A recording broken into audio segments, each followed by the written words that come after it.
আওয়ামী লীগ সরকার, যে আওয়ামী লীগ নির্যাতন করেছে আমাদেরকে, সেই আওয়ামী লীগ আজকে আমাদের চোখের সামনে দিয়ে ঘোরে, আর সেই আওয়ামী লীগকে বিএনপির নেতা কর্মীরা প্রশ্রয় দেয়। আমার তখন হৃদয়ে রক্তক্ষরণ হয়। আমরা যারা বিএনপি করি, গত 17 বছর আমরা নির্যাতিত হয়েছি, আমরা জেল কেটেছি, আমাদের বাড়ি ঘর লুটপাট হয়েছে, অত্যাচারিত হয়েছি। শুধু আমরাই না, আমাদের যারা পরিবারের সদস্য তারাও ক্ষতিগ্রস্ত হয়েছে। আমাদের কারণে তারা চাকরি থেকে বঞ্চিত হয়েছে। অনেকেই অনেক কষ্ট করে আমরা কাউকে ঢাকা বিশ্ববিদ্যালয়, রাজশাহী বিশ্ববিদ্যালয়, বড় বড় বিশ্ববিদ্যালয়ে আমরা পড়াশোনা করে নিয়ে এসেছি। কিন্তু ফ্যাসিস্ট সরকার, আওয়ামী লীগ সরকার, যে আওয়ামী লীগ নির্যাতন করেছে আমাদেরকে, সেই আওয়ামী লীগ আজকে আমাদের চোখের সামনে দিয়ে ঘোরে, আর সেই আওয়ামী লীগকে বিএনপির নেতা কর্মীরা প্রশ্রয় দেয়। আমার তখন হৃদয়ে রক্তক্ষরণ হয়। আমার হৃদয়ে রক্তক্ষরণ হয় যে আওয়ামী লীগ 17 বছর আমাদেরকে নির্যাতন করেছে, আমাদের ছেলে মেয়েদের চাকরি থেকে বঞ্চিত করেছে। সেই আওয়ামী লীগের সঙ্গে যখন আমার কর্মীরা মেলামেশা করে, তখন আমার হৃদয়ের রক্তক্ষরণ হয়। আজকে কুদ্দুস ভাইয়ের ছেলের চাকরি হতে পারত শুধু বিএনপি করার কারণে চাকরি হয়। আজকে অনেক বিএনপির সৃষ্টি হয়েছে, জন্ম হয়েছে, কিন্তু 17 বছরের কষ্ট আজকে অনেকেই জানে না। শুধু 17 বছর না, বিএনপির যারা করে তারা দীর্ঘদিন যাবৎ কষ্ট করেছে, বাড়ি ঘরে থাকতে পারে না। আমি আজকে এই রেল ডিপার্টমেন্টকে ধন্যবাদ জানাই, বাংলাদেশ নিরাপত্তা বাহিনীকে ধন্যবাদ জানাই। কুদ্দুস ভাই নির্যাতিত, নিপীড়িত, এই বিভিন্ন ভাবে নির্যাতিত হয়েছেন, নিপীড়িত হয়েছেন। কুদ্দুস ভাইকে আপনারা সম্বর্ধনা দিলেন, এটা বিদায়। যদিও বিদায় মানেই হচ্ছিল বেতন।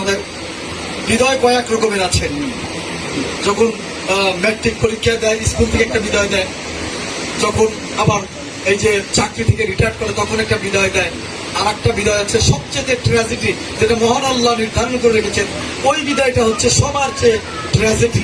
তারপরেও আল্লাহ বিদায়ের পরেও কিন্তু শোক সইবার জন্য আল্লাহ ক্ষমতা দিয়েছেন। 40 দিন গেলে যত কাছের সন্তানই হোক, পিতা হোক, মাতা হোক, আল্লাহ শোক সইবার ক্ষমতা আমাদের মধ্যে দিয়েছেন।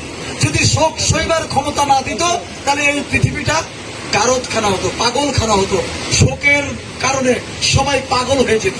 সেজন্য মহান আল্লাহ ভারসাম্য রক্ষা করার জন্য হৃদয়ের কিন্তু সেই যে যন্ত্রণা, সেটা সইবার কিন্তু একটা ধৈর্য ধারণ করার ক্ষমতা দিয়েছে।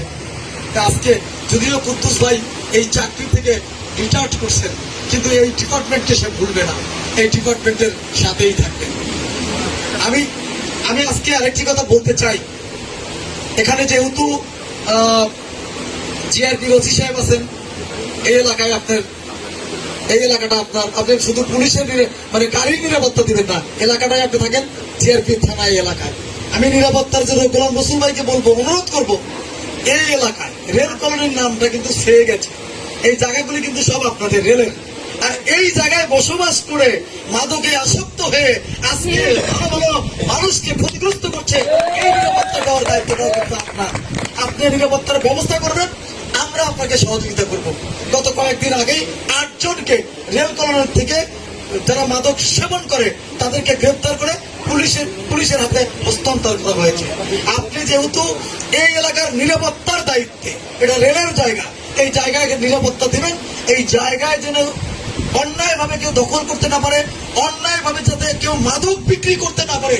যদি আপনি দেখেন আপনার জায়গায় বসবাস করে মাদক বিক্রির সঙ্গে সম্পৃক্ত রয়েছে, তার বিরুদ্ধে ব্যবস্থা নেবেন। আপনাকে আমরা সহযোগিতা করব, প্রশাসন সহযোগিতা করবে।